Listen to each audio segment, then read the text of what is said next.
Hey everyone, it's Hannah. I wanted to quickly ask if you are enjoying the podcast, please leave us a 5-star review. It goes a long way in getting the show in front of other listeners. If you listen on a platform that doesn't do reviews, please follow us on social media, like the show, or leave a comment. Thank you. We love you guys, and we hope you enjoy the show.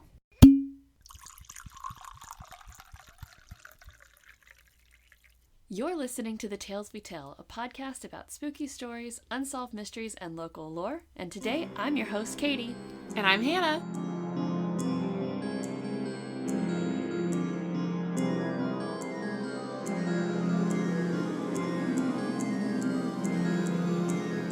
It's a Tell We Tale! Yay! And today we are continuing my new series, my alphabet monsters or cryptids. Very exciting. And today, C is for Chupacabra with a lot to digest. Oh, is that what the book says? Yes. Oh. I told you, I still have it memorized. Like, I recited it for you that one time, like, months ago. I haven't read it really since, and I still have A through Z memorized. Does he like the book? Does he? Yes, he does. Oh, okay. Yes, that's why I had it memorized, because I didn't know read if he it still liked it. Well, it's been a while since I rotate all of his books. It's actually time for that one to come back out soon. Nice. And I did just buy him a whole bunch of new books too. So I apologize to all listeners if you hear me eating. There's chocolate covered peanuts in front of me. But she's on vacation, so she doesn't. She's going to don't really apologize, but she doesn't actually care. Today's the first day of my Christmas break. Mm-hmm. Also, I was cleaning my office today. Because what else was I supposed to do? It was a half day. Mm-hmm. Found fucking mouse poop. Which means there's a mouse in my office. So I had to set up traps. And then I had to ask there's a couple of the guys that are going to be coming in over break. I had to ask them to please check my office periodically. Because it's a sticky trap that I put out, unfortunately. I have a humane one that's been in there the whole time. And it's not working. And so I was like, if you find a dead mouse on my sticky trap, please dispose of it. So that my office doesn't smell like a dead mouse when I come back. Yeah. Anyways. Also, we're drinking out of moose mugs, everyone. Yes, we are, because 'tis the season. 'Tis the season. It's a gift that keeps on giving. Lampoon it up. Clinking antlers. And by mugs, I mean they're glasses. Mm-hmm. They're wine glasses that are moose mugs. All right, you ready? I'm ready. Okay. Give it to me. So, the Chupacabra. Yes. As I'm sure most people probably actually already know, Chupacabra means goat sucker in Spanish. I didn't know that. Okay. Yeah. Chupa is to chew or to suck, okay. And cabra is goat. So, as usual, when talking about a new cryptid, we're going to start with its description. Okay. And it's about as concise as the banshee. Just kidding. It's really not as bad. But it ranges in size from that of like an average dog or a small bear to it's a black bear. I did not know they could be that big. Black bears are fairly small, like especially if there's some bears that are pretty small. Yeah, but like not like red panda bear small. Well, those red pandas are also more closely related to raccoons. Yeah. Than like the giant panda is actually. But what is in the raccoon family, not the bear? It's not an Ursa. What's an average dog size? Like Kelly? Kelly, I think. Okay. Yeah. So anyway, ranging from average dog or small bear to a 5-foot tall creature. Wow. The height differences could be attributed to the debate of whether it walks on 2 or 4 legs as well. Ew.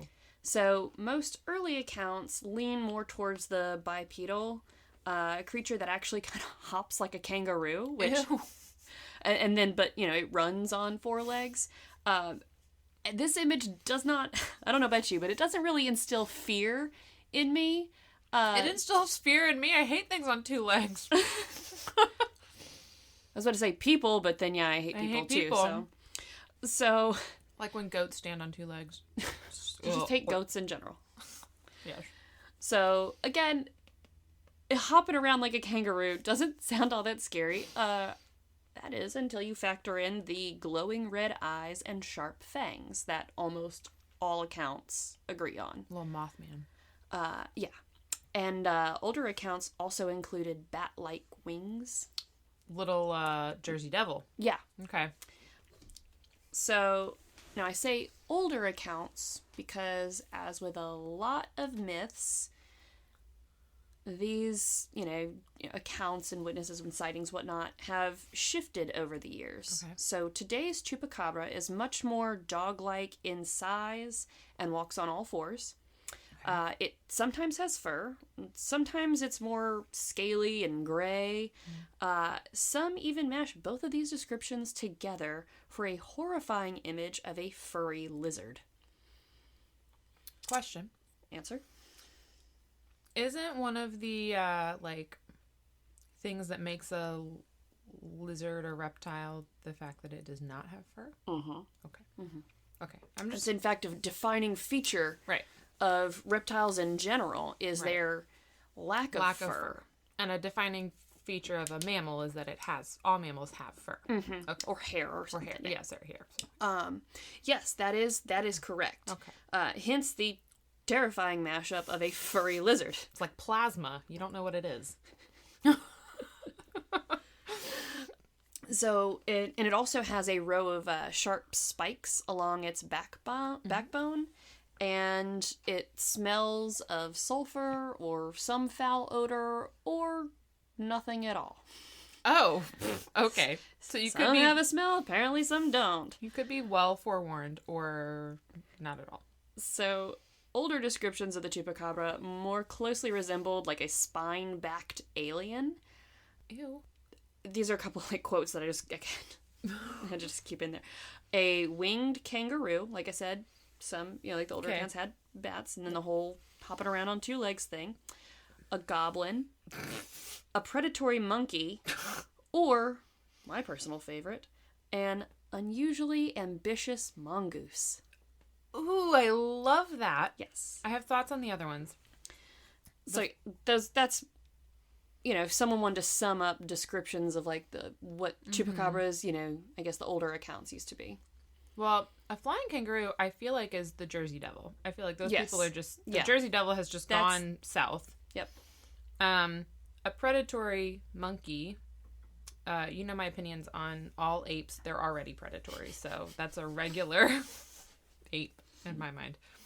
But the unusually ambitious mongoose. Now, is it unusual because mongooses are not generally ambitious? I thought mongooses were mean. Or is it just even more ambitious than a traditionally, mongoose is ambitious, but this one is unusually ambitious, like a real go-getter?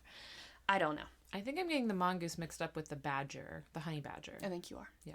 But I think mongoose are mean too. Is it mongooses or mongoose? You got me. Time to go watch more Animal Planet. I think they're mean. I'm also just basing... I think it is. I think mongoose is mean. I'm basing that also off of... Do you know Rhett and Link? Yes. Okay. Did you ever watch their really early stuff before they were Good Mythical Morning? I think... No, I don't think so. 'Cause they're from... Well, maybe. I know. I've watched a lot of their stuff. Because they're from Bowie's Creek, North Carolina. Yeah. And they used to just write really stupid songs. And they have one about... I think it's called How I Lost My Shirt in Wales. And during the song, is a mongoose came out. The nocturnal mongoose came out and ripped this shirt off. And Link says, I thought mongooses were nice. And Rhett says, no, they're mean.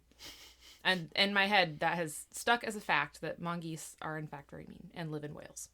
All right. Those could be completely incorrect facts. I've never looked them up. This is why we need a producer. Listen, he's at work right now. And also never is in the room when we record. It's weird when he is, though. Like last week when that was so weird. I was just like, okay. He wasn't even looking at us. I mean, it wasn't like he was intentionally being creepy. It was just his presence in general was just... I guess it was just not the norm. Therefore, it was creepy. Like, we're not usually watched while we do this. Anything... Honest, well, remember the one time we recorded without headphones and we're like, this is terrible. I hate it. But that one wasn't creepy. That was just uncomfortable. Yeah.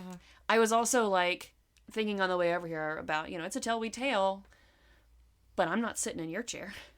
And I was like, I forgot about that. The only reason I sat in the chair was because of the headphones thing. Oh, yeah. So that's why it was uncomfortable.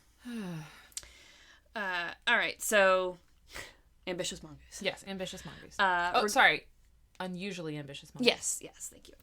regardless of what it looks like, all stories agree that the Chupacabra is a vampiric beast that attacks and kills livestock by sucking their blood. Nice. Yeah. So where did the Chupacabra come from? Hell. Gates of hell. I've actually got some pretty fun theories for you. Okay. But the myth itself actually originated in Puerto Rico. Oh, okay. Yeah. So I always thought it was a Mexican legend. Yeah, me too. And it is, but it isn't. It didn't originate there. Okay. So it's also, surprisingly, not a very old myth at all. Really? Yeah. It's only a little bit older than us, honestly. Oh. Yeah. Okay. That was like the most shocking thing that I found in my research on this. Okay. So some sources, most sources are saying that the first reported sighting was in 1995. Okay. There was one source that I found that mentioned something about a sighting in Arizona in 1956, but how in the world does that make sense if it's a Spanish creature? Like, sure, people in Arizona speak Spanish, but like, was it like, did it exist as a like folklore and like, you know, oral stories that just no one had seen, and then somebody saw something and decided it was this creature that they'd heard about on their spring break trip in Cancun? I doubt it. I'm just kind of not doing that. Okay. And it was only mentioned in that one source. Okay. And I was like, meh. Yeah. If you can't find it anywhere else, it's... So, while the first sighting was in the 90s, the idea of the beast has been around since at least 75, I believe, when a string of livestock killings tore through a town of Mocha in Puerto Rico. Okay. And most other sources also say that the rash of livestock killings were more like late 80s, early 90s, but you get the idea. It hasn't been around for a long time at all. Like, even if people were telling stories in the 70s about the Chupacabra, and it wasn't even, like, seen until the 90s, like, still not an old myth. Right. Its MO is usually bite marks around the neck and missing blood. Some victims have been found appearing as though they were, like, cut open with a knife. In reality, those are likely not Chupacabra victims. Okay. Simply animals that died of disease or something, or some other, like, not obvious cause, whose gases then built up in their bodies until their corpses split open. Ew. But what about the bite marks? That's the thing, is, like, it's a seemingly... There's no other... It just looks like it's been cut open, so they think that, like, maybe an animal sliced it open, but with, like, almost surgical precision. No, really, that's gases exploding the body. And actually, I think that's one of the things that they, like, look at, engage, and measure and study at the body farm. Take a drink, friends. Actually, it's a finish your drink if we mention the body farm. I'm not finishing my drink. No, it is too early in the day, and I got still too much stuff to do after this. I haven't eaten enough. I have a child to take care of, so. It'd be one thing if he was already in bed. So, while the myth or the creature originated in Puerto Rico, it certainly hasn't stayed there. Reports of the Chupacabra extend all over the Americas. I'm talking north, south, and central. We're looking Brazil, Chile, Mexico, a wide swath of the southwestern U.S., and even reports in Oregon, Michigan, Illinois, New Jersey, Jersey Devil, and Florida. And actually, Florida was its first stop in the U.S. with a report in Miami only 1 year after its original sighting in Puerto Rico. So, like, 96. Okay. Somebody saw, there was a report of a Chupacabra in Miami. Honestly. Of all places in Florida. Doesn't surprise me. Makes more sense for, like, Everglades, but... Yeah. Must have hopped. Illinois, though. Hello. The first sighting, that one in 95, was witnessed by a woman named Madeline Tolentino. And apparently a local, like, UFO enthusiast heard her description, decided to draw a picture based on her accounts, and that's how it spread. And spread it did. Oh, dear. A local comedian, of all people, was the one who coined the name Chupacabra. Okay. And the story was also featured on an Oprah-like show called El Show de Cristina. El Show de Cristina. Sounds like an awesome show. I think we should call it The Show of Oprah instead of just Oprah. I know. The Show of Oprah. Yeah. Time for my favorite part. Okay. Here are some fun theories as to what the heck this mysterious livestock-killing, blood-sucking beast is. Ooh. Can I say one? What? A mangy dog. Those aren't the fun ones. Oh, okay. We're doing the fun ones. They always say a mangy dog, though. Some people think it's an escaped genetic experiment from the Caribbean Primate Research Center right there on Puerto Rico. Okay. Didn't know there was one. Escaped pets of alien visitors.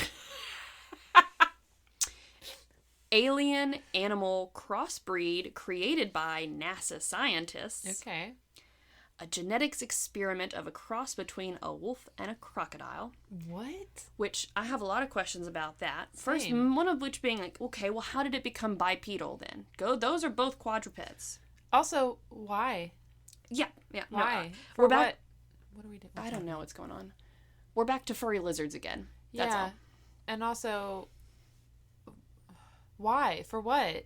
One of the things too is one of the authors of a story I was reading was like, remember, we didn't successfully clone a mammal until the late 90s, Dolly the sheep. Yeah. Also, genetics experiments are not as exciting as people tend to think. People are like, oh, a genetically modified item. We're like, yeah.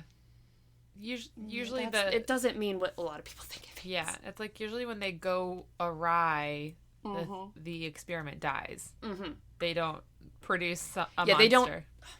So yeah, a lot of people think genetic experiments or just whatever. They don't, because experiments like that, they don't work like that. That's all science fiction. But I think it's because it's fun to say, and B, when we talked about the Hills Have Eyes episode, and people know that genetics can kind of f things up a little and cause quote unquote mutations, and because some fuckers call people who have birth defects caused by inbreeding mutants or whatever, that whole fucking movie calls the villains of the movie mutants, which again, no fault of their own, they didn't ask to be inbred, whatever. We are pro villain on this show apparently, but I don't know, I think people pro villains rights. We are. I don't know, I think that's what I think is people know that to some extent in humans at least genetic mutations exist, and so they're like, oh, it can happen in animals.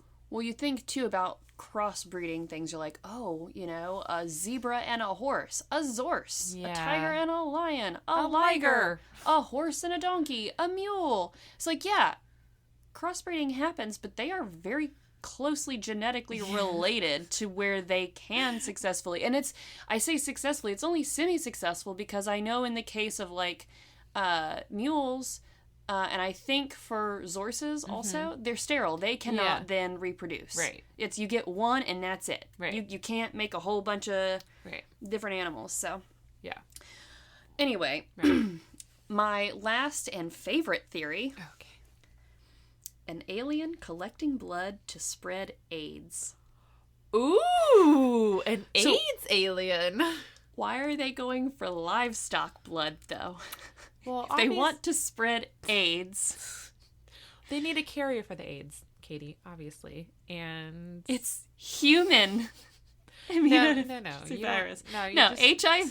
The H in HIV stands for human. No, what you don't know is and you need to have HIV for it to become all the way what you AIDS. Don't you can know. have HIV without it being AIDS. There's FIV, which is feline. Aww. So cats can have the feline equivalent of HIV. That's so sad. Mm-hmm. It's different though. It's the same, but it's different. They're collecting BIV, bovine, bovine AIDS, bovine AIDS, cow AIDS, and they're then running it through a centrifuge and just collecting the AIDS part and adding in the I don't know how science works. Do you want to refill before we jump into the next one? Yeah, that'd be great. Okay, now on to my second favorite part. Okay. Facts and debunking. Oh, okay. Facts and myths. So, in 1979, the film Alien was released, featuring a terrifying creature brought to us by a Swiss artist named H.R. Geiger, I think is how you say his name, who may as well be the creator of the Chupacabra. Ooh. So, how come? Well, let's revisit our first reported sighting. Okay. Miss Madeline Tolentino. Okay. Her report reached the notice of scientific paranormal researcher named Benjamin Radford, who then spent 5 years researching the Chupacabra. Is this the guy that also drew the picture? No. Oh, okay. No. That was just a local UFO enthusiast. Oh, okay. I didn't know if paranormal whatever you said. Scientific paranormal. I So didn't know he's coming at it from the science side of things. I didn't know if that was the same thing as like UFO enthusiasts. No. Okay. Sorry. Apologies. So, in one of his interviews with Madeline, she remarked very specifically that the creature didn't have an anus. Now wait, before you say anything, here's a quote from the article that I think will sum up whatever it is you're thinking. If I glimpsed a never-before-seen animal with spikes down its back, I don't think I'd be observant enough to look for the presence or absence of an anus. Okay, but maybe pun intended.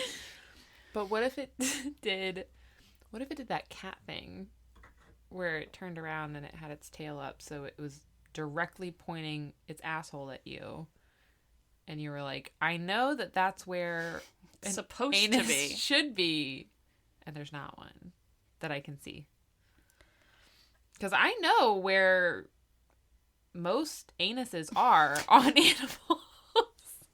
But also, like, I also it's know when you get into like reptiles and stuff where it starts getting sketchy. Yeah, because I also know where like ears are supposed to be on most animals, and then like I meet a seal and I'm like, where are your ears? They have them. They're just like flat and folded back. That's why when I cover Kelly's ears and I go, you're a seal now. It's the cutest. She is a seal. She's a land seal. Okay, so it had no anus, but okay. Yeah, so she's making that's well, yeah. I mean, because those spikes on the back, she, by the way, later said were feathers, and then even later said they were feathery spikes. So, I'm gonna say unreliable witness. Yeah. As part of his investigation, Radford also looked into what all was happening in Puerto Rico in 1995.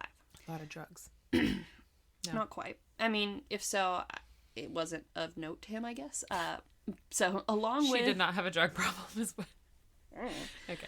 Along with the livestock killings and Chupacabra sightings, there was also an outbreak of dengue fever, a hurricane, and the release of a new film titled Species. Ooh. So here is the description. Okay. In the movie Species, Natasha Henstridge made her film debut playing Syl, a sexualized alien-human hybrid. Syl has a human form, but she eventually morphs into her alien shape, an insect-inspired humanoid with long fingers, reddish slanted eyes, and spikes on its back. The artist who designed Syl's alien form was none other than H.R. Geiger. Oh. The same guy who created Alien for Alien. Right. Okay. So that's why I said that he might be the father in a way. In a way. Can I look up this thing? Yeah, I don't have any pictures for you this time, sorry. That's okay.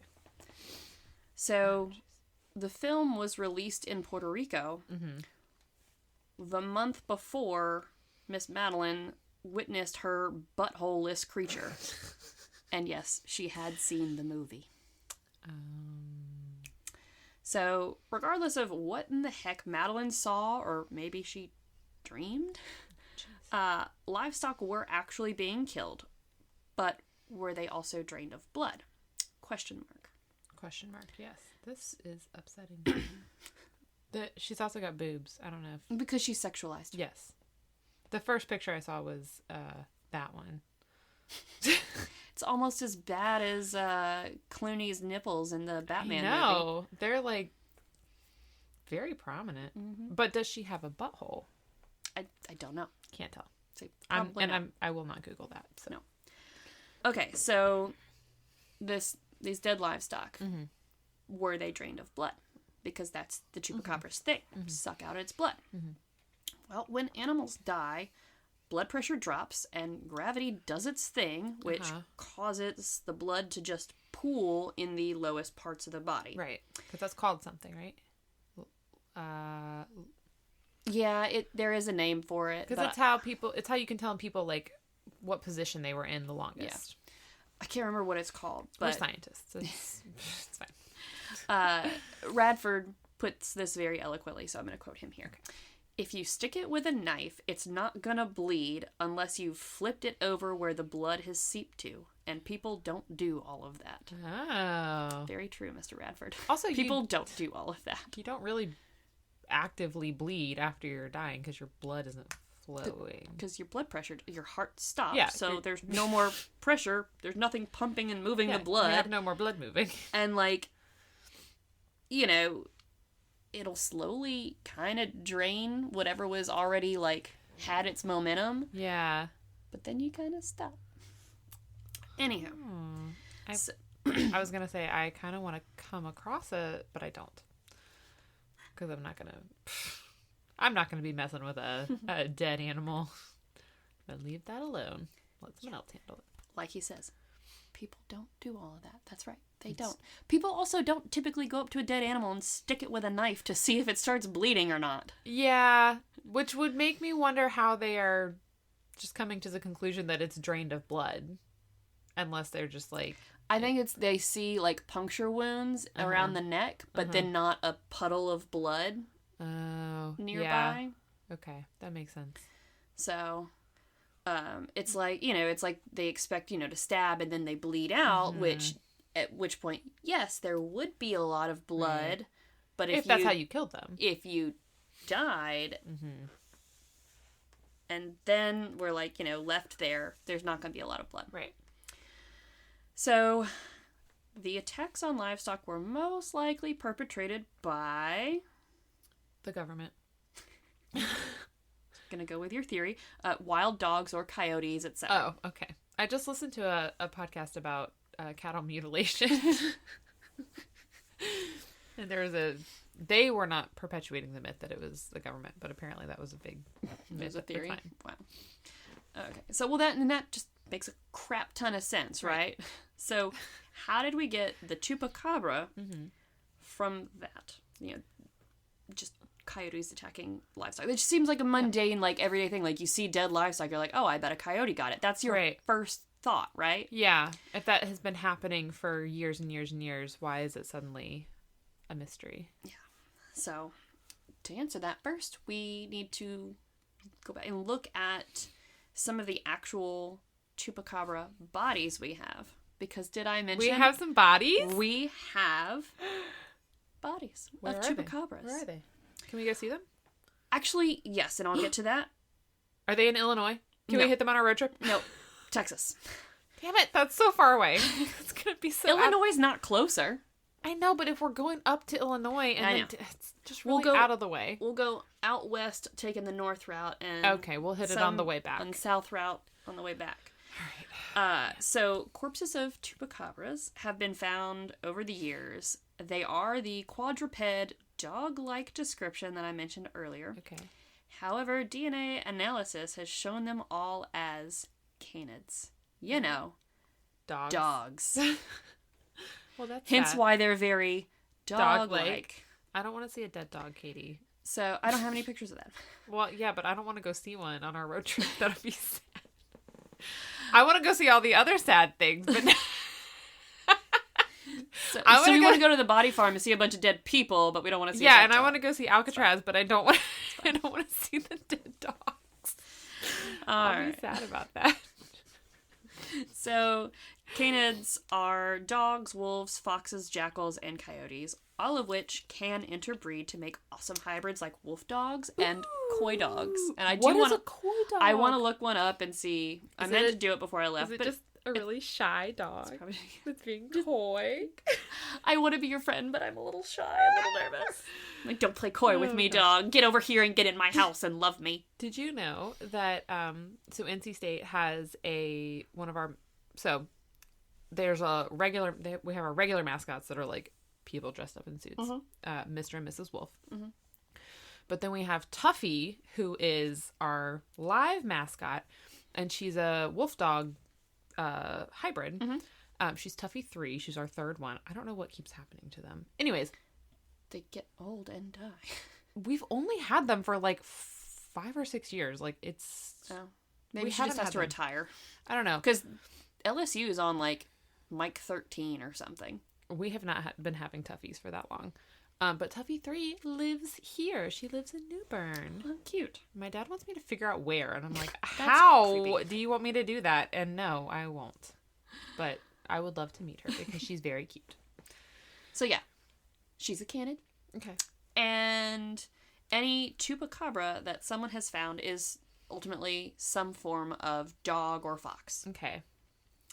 The reason they often aren't recognized as such is due to mange. Mange. Poor babies. Actually, a biologist from the University of Michigan, Mr. Barry O'Connor, or actually I don't know if he's Mr. or Doctor. They didn't specify in the article. Anyway, he says that all U.S.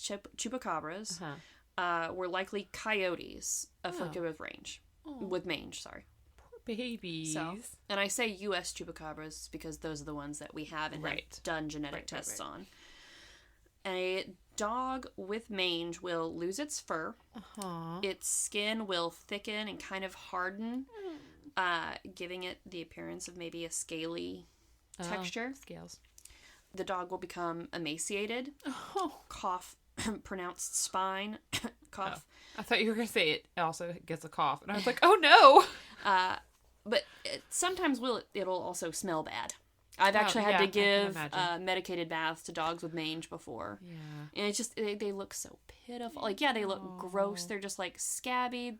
They're itchy. They're miserable. Like, they don't feel good. I just feel so bad for these poor dogs with mange.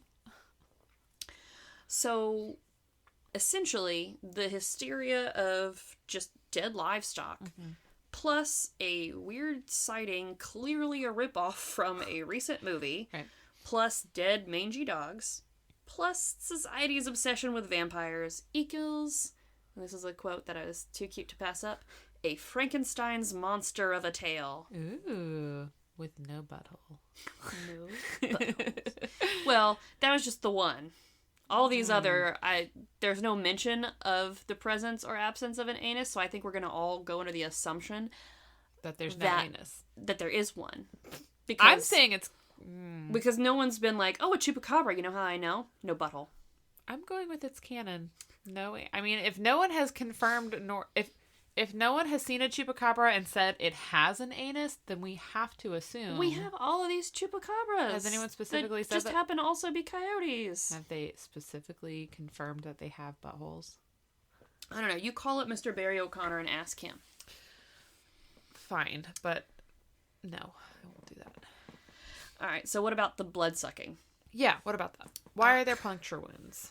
Because canine teeth right. puncture. See above regarding the blood pressure and gravity. Not actually, the blood has not actually been sucked out. Right, it's just been pooling in the lower bits. I'm going to think of that word. Yeah, we're going to think about it in like just shout 3 hours. So while there are some animals, obviously, that actually do drink blood, mosquitoes, etc. Right.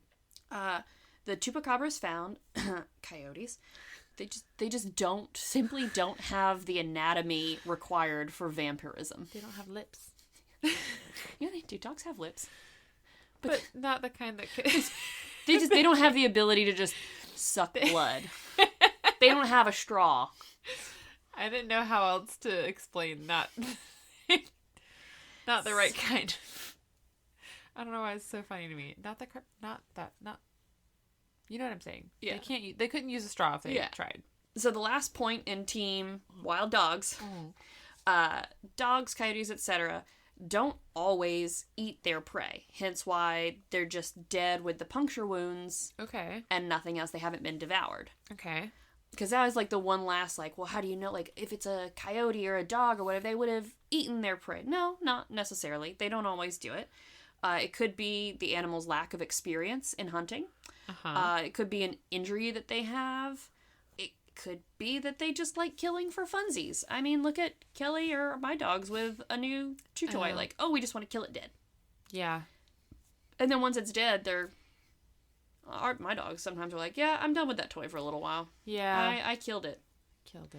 It's also possible that the victim was able to escape the attack and then die later due to injuries. So, like, maybe the goat got away. Yeah. But then died of blood loss or shock or some other internal injury or something later. Everything points to coyotes or some sort of wild dog. By the way, lividity is the word we're looking for. No, I wasn't going to think of that, probably. Okay, well, I googled blood pooling and death. That's what it came up with. It's also called liver mortis, which is kind of a funnier name. All right. So we've got some more recent sightings. Okay. Have we had any sightings here? None that I found, like, that were specifically noted in North Carolina. Okay. I also didn't search Chupacabra, North Carolina. Okay. So. Fair. In 2007, Phyllis Canyon witnessed a hairless, dog-like creature with bony limbs and blue-gray flesh, aka an emaciated coyote with mange, stalking her property. Later she found one of her chickens with its throat torn open and bloodless, apparently. Yeah, that's what happens when your throat gets torn open. The blood leaves. After a second attack from the mystery predator, Phyllis enlisted the help of her neighbors, one of whom later called and said he found it dead on the side of the road. So the Chupacabra? Mm-hmm. Oh, okay. So she loaded it up in her tractor, brought it back to the ranch to photograph, which led to a little bit of celebrity spotlight on Miss Phyllis, because she actually has done multiple interviews through, like, documentaries and stuff. Gosh. And so, though DNA analysis done through Texas State University and then also confirmed by other labs identify Phyllis's Chupacabra as a coyote, she doesn't believe it. She says, I have now done DNA at 5 different universities. All of them came back identical. They do not match any animal in the archive. Oh my gosh. That's just false. Phyllis. Flat out false. She admits, however, that she doesn't know what it is, but thinks it's probably a hybrid with a Mexican wolf, or it escaped from some dog breeder nearby, and is adamant that it is not a normal coyote with mange, because Phyllis's Chupacabra is special. Well, first of all, if you think it could have escaped from a dog breeder, like, why do you not want to believe that it's a coyote with mange if you think it's either some sort of, like, wolf hybrid animal or just a dog? And also, if it's from a dog breeder, why does it look like that? Yeah. Like, I love that nobody wants to breed a dog to look like it has mange. Except for those the dog from the Chinese hairless. Crested, the crested hairless. I love that she's like, it's not a coyote. It's not a coyote. She said 5 universities came back and said that it's not a coyote, but in fact the opposite is true. Yeah, no. Texas State University was like, no, we did the DNA. It's a coyote. You're reading the results wrong, Phyllis. We sent out the DNA to some other local labs. They also said it is a coyote. You know how sometimes when you read the results are negative, but that's actually a good thing? You're reading the results like that. What we're saying is the results are negative, that it's not a Chupacabra. It is in fact a coyote. You're reading them wrong. So you know how you wanted to see one? You have a picture? No, you want to, like, see one in real life. Oh, yes.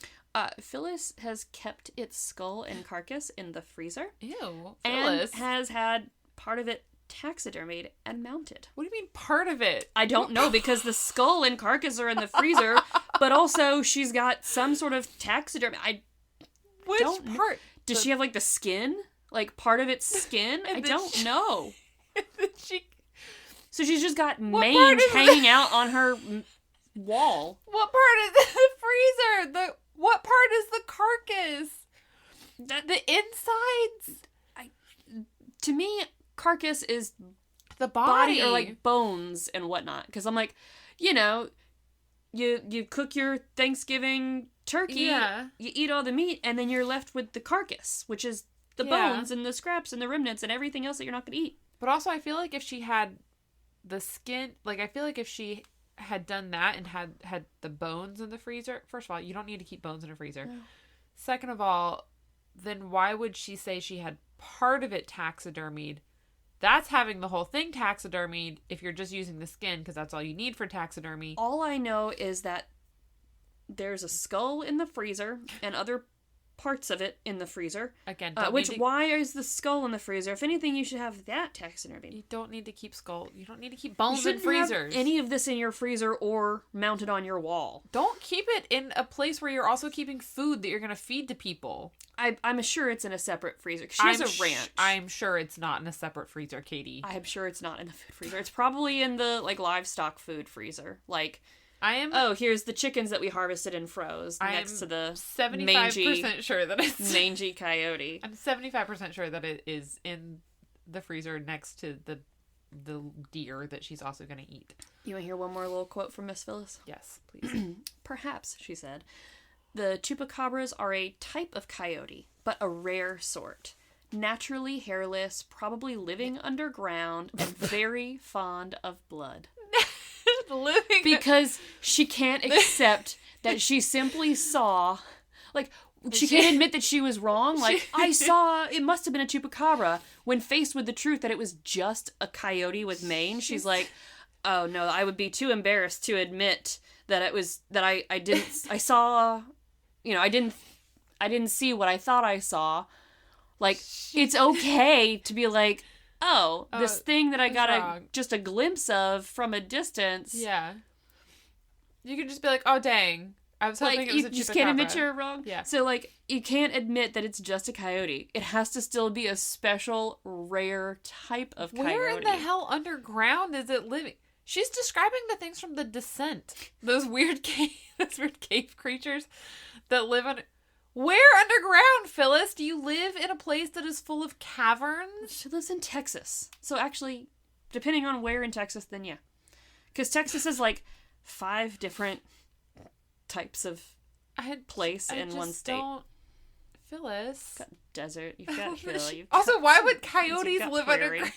You've got swamp. All right. Texas doesn't have income state tax. Mm-hmm. There's several states that don't. I know. I did some mild research on it today. I felt like a real dummy. That was my, like, light bulb moment today where, like, oh, there's states that don't do that? I looked into which one I want to move to. Wyoming. Oh, Wyoming's great. Or South Dakota. All right. So there's a couple of other, like, very recent claimed sightings. Okay. Quick overview. In 2023, okay. Cryptic entity has been reportedly observed in Bolivia.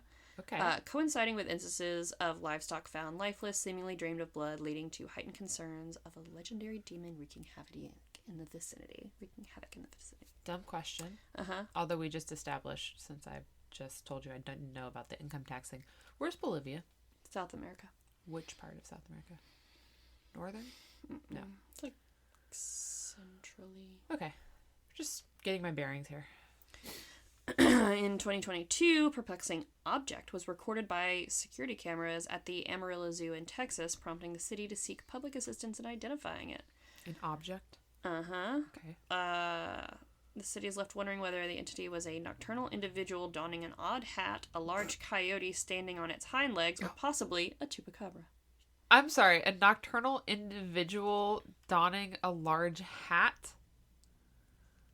So a person walking... An odd hat. Okay. A person at night wearing a hat. Mm-hmm. A nocturnal... I have a... Okay. An odd hat. This is something I will bring up in later episodes, per some of the research I've been doing. people who report the news need to just calm the down with their descriptions. No, we have to sensationalize everything. And just report what the is happening. Because I feel like someone is taking, like... We noticed something moving on a security camera at the zoo. It looks like... They're taking, like, a person in an odd hat. A man walked across the street and at nighttime, and they're turning it into a nocturnal anomaly wearing an odd hat was spotted on a security... Just say what happened. Can you do that? Can you... Because then the next person's going to take that. They're going to read that article. They're going to Chicago Tribune this. And they're going to be like, a cryptid wearing a headgear piece was transported through space and captured via security camera. Just report what you're seeing. Just say a man was walking across the street. Well, how about this one? In 2019, an individual observed a peculiar entity roaming around the west side corridor of Houston. The creature, captured on film, remains unidentified definitively, but some speculate that it bears a resemblance to the legendary, though mythical, Chupacabra. You saw a dog. You saw a dog on a camera. Can you be more specific? You saw an entity? They saw a shadow. They saw something moving. Guess on what, the Katie? camera. I also saw an entity on my security camera the other night. Do you know what it was? It was a dog that ran through my yard in the middle of the night. Could I call it a Chupacabra? Probably. So, a couple of little last thoughts here on Chupacabras. Okay, tell me about them. At the height of its notoriety in the 90s, the Chupacabra was actually more popular than either Nessie or Bigfoot. Really? Like, more people were talking about Chupacabras than Nessie or Bigfoot. Man, that's surprising. There's also, like, apparently there's a Netflix show called Chupa. Really? Yeah, so I need to go check that out. Okay, I'll check that out. As much as I love Go Dog Go... Oh, is it a kid's show? Yeah, it's a kid's show. Okay, never mind. I was like, I'll check that out right now. No, I won't.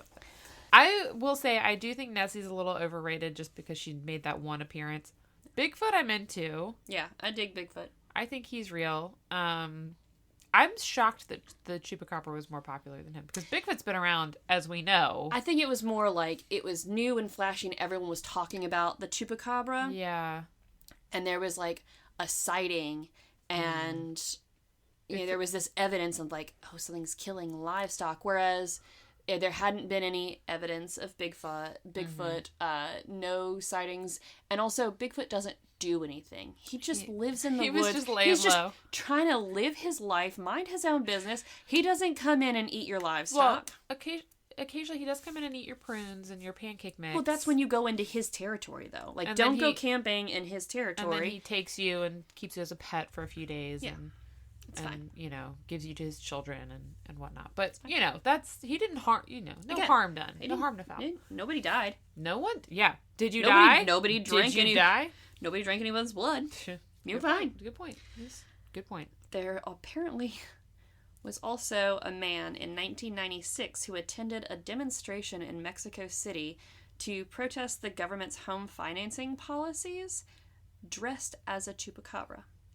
Sadly, I could find no photos of this. Dressed as a Chupacabra. Yeah, no, apparently he was also burning paper houses. And I think that's more related to the whole what he was protesting with housing. So paper houses, burn those with housing policy or housing financing policies, sure.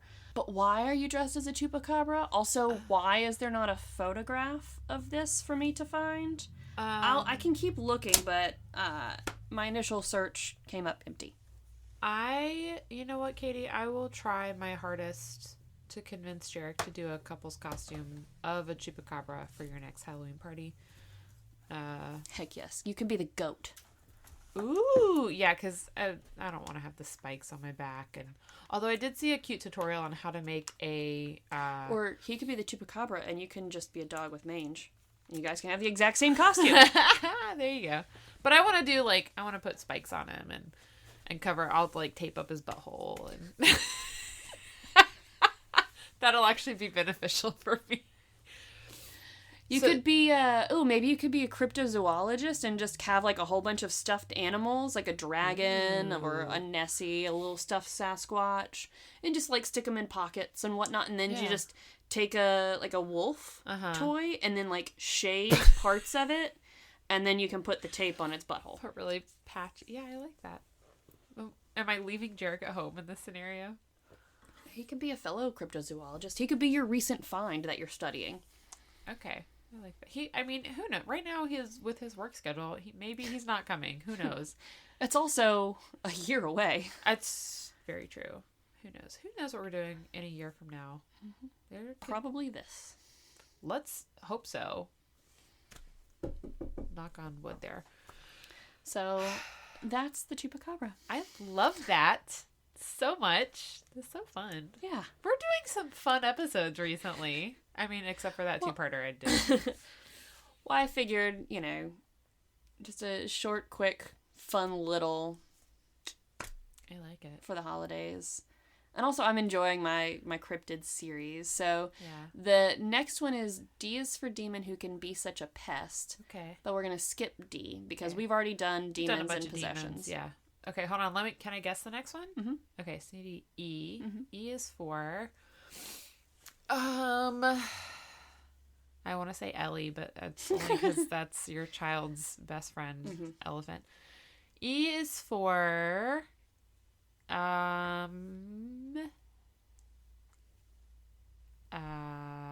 electrician. Ectoplasm. Enchantress. Oh, Enchantress. With powers so grand. Okay. So maybe I'll do witches. Okay. I haven't decided yet. Nice. I like that. F is for Frankenstein's monster, crafted by hand. So that one will be an interesting... I can't wait to figure out, what angle I'm going to take that under. That'll be fun. Whether I'm going to kind of dive into Mary Shelley's Frankenstein and, how it came to be and kind of, what was the world's reaction and, the original creation of Frankenstein in society to, how it's kind of progressed. Or if I want to look in to see if there's been any other Dr. Frankenstein wannabes out there. I was going to say. The things that have That's happened. what I love doing is, figuring out if anyone's actually, tried it or... that's why I like doing the, the urban legends, because I'm like, did this ever really happen somewhere in some weird kind of way? So, I've got spoiler alert, I have some Alcatraz ones coming up. Sorry, everyone, that's just a theme of the show now. And I started to work on again, ones that, I can't really fit into, a theme, but felt like they would work here, and I read through one of the the Wikipedia pages for this, and I got really bummed out by it, so I stopped working on it. But we'll get to it. It's technically 2024 when this episode comes out. Woohoo! It's the future. Welcome to the new year. Welcome to the future. It's pre-Christmas when we're recording it, so I didn't have any pictures to show Hannah while we were recording, so I might go ahead and just do some Google search and find some of my favorites and send to you, so that we can post some pictures. We'll post a picture of that. What was the name of that movie? Oh yeah, Species. We'll post a picture of her. Yeah, Syl. Yeah. The sexualized alien human hybrid humanoid. Yeah. And that'll be on our Facebook and Instagram at The Tales We Tell Podcast. If you want to see the pictures but don't do social media, check out our website, thetaleswetellpodcast.com. And if you want to support us and get yourself some sweet, sweet swag because Santa forgot to bring it, go check out our Redbubble store. Search The Tales We Tell. We've got multiple different logo designs. You can put that on anything.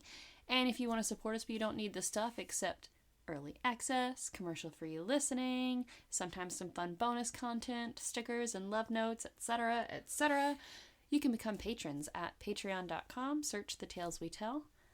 And, I hope everyone's had a great holiday. We'll be back next week with something fresh and fun. Well, maybe not fun. I don't know. Hannah's in charge again next week, so it might be sad. I think it'll be fun-ish. If not, I got jokes. We got jokes. We've got wine. We have chocolate-covered peanuts that might be gone by then. Who knows? I'm taking them home with me. But we'll see you guys then. Bye-bye.